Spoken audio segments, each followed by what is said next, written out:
Welcome to the Parsha Perspective. Each week, we will delve deep in a weekly Torah portion to find a practical and insightful way to enhance your daily life.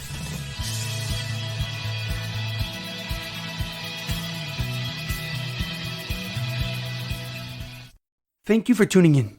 My name is Rabbi Shalom Yamini, and each week we will look into the weekly Torah portion to find practical and insightful ways to enhance your daily life. This week's Parsha Perspective is in honor of the Refuah Shlema, the complete and speedy recovery of HaRav Amitai ben Shoshanna, Leah Mintche bas Gittel, and Shaul ben Berta. This week's Parsha Perspective is in loving memory of Edward Ben Efra, Shlema ben Edward, and Yerachmiel Daniel ben Gedalia. May their souls be uplifted and may their memories be a blessing. This week's Torah portion is Parshas Naso, hold truth to our belief, and interestingly is the longest Torah portion in the entire Torah. Our Parsha begins with Hashem telling Moshe the transport duties of the three families of the tribe of Levi. Gershon, the first family, was responsible for carrying all the tapestries, veils, and skins used in the Mishkan. The Kahat's family was tasked with transporting the holy vessels that were custom made for the Mishkan, and the Merari family were entrusted with carrying the structural components. Hashem then teaches Moshe Rabbeinu about the laws of the Saita and the Nazir. A Saita is a suspected adulteress who was witnessed going to seclusion with another man. This seclusion was specifically after being warned not to associate with that man. She is forbidden to her husband and must be escorted to the Beis Hamikdash. When she arrives, the Kohanim write this Torah portion on a piece of parchment and soak it in water till the ink dissolves. The Saita then must drink the water, and if she indeed committed adultery, her belly would miraculously swell up until she died. However, if she was unharmed by the waters, it is a clear sign that she is innocent and is blessed with many blessings. Conversely, we have a Nazir who is a person who vows to abstain from wine and grape products. They must not cut their hair and cannot come in contact with a human corpse. This is done to achieve and attain a deeper level of holiness and spirituality. However, a question comes to mind. Just before teaching us the laws of the Saita and the Nazir, the Torah teaches us and tells us about stealing from a fellow Jew. Daber el bnei Yisrael, and tell the Jewish people, Ish or Isha, man or a woman, ki yasu mikol chatas ha'adam lemoel mal b'Hashem. A man or a woman who commits a sin against their fellow human being, breaking their bond with God. The Talmud in Baba Kama explains that this pasuk is referring to the sin specifically stealing from a convert. It concludes this because most of the other transgressions against other human beings were already mentioned in the book of Shemais. So why is this specific sin, this specific transgression, taught just before the laws of the Saita and the laws of a Nazir? The Rashbam, Rav Shmuel ben Meir, one of Rashi's grandsons, answers that since a convert gives up their biological family to join the Jewish people, there could be no one to pay back what was stolen. Meaning that if a sin was committed against a ger, against a convert, and they passed away with no Jewish offsprings, it creates an interesting dilemma. They could have never gotten married, or their spouse passed away and did not have children, but who does the transgressor repay and give back what they stole?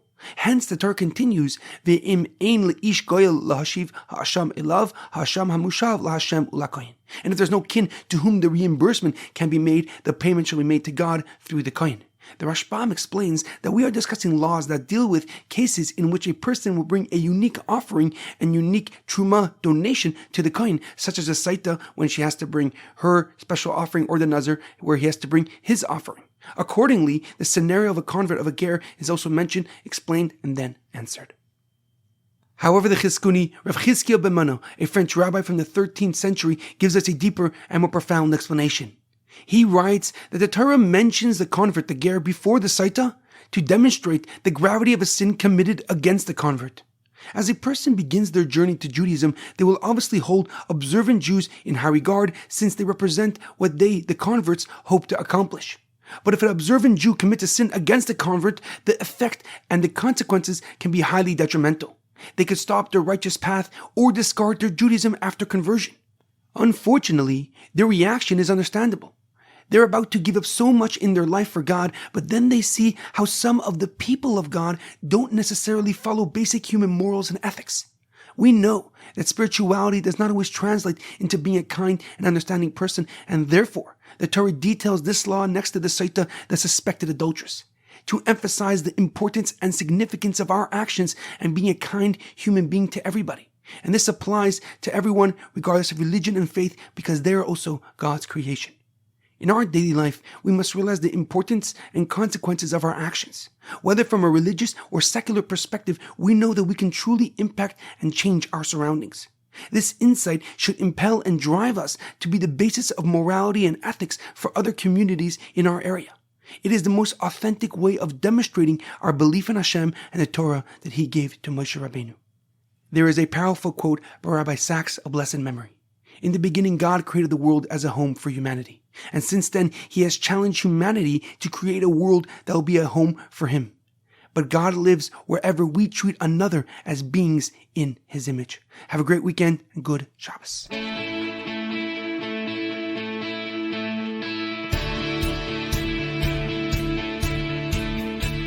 Thank you for tuning in to the Parsha Perspective.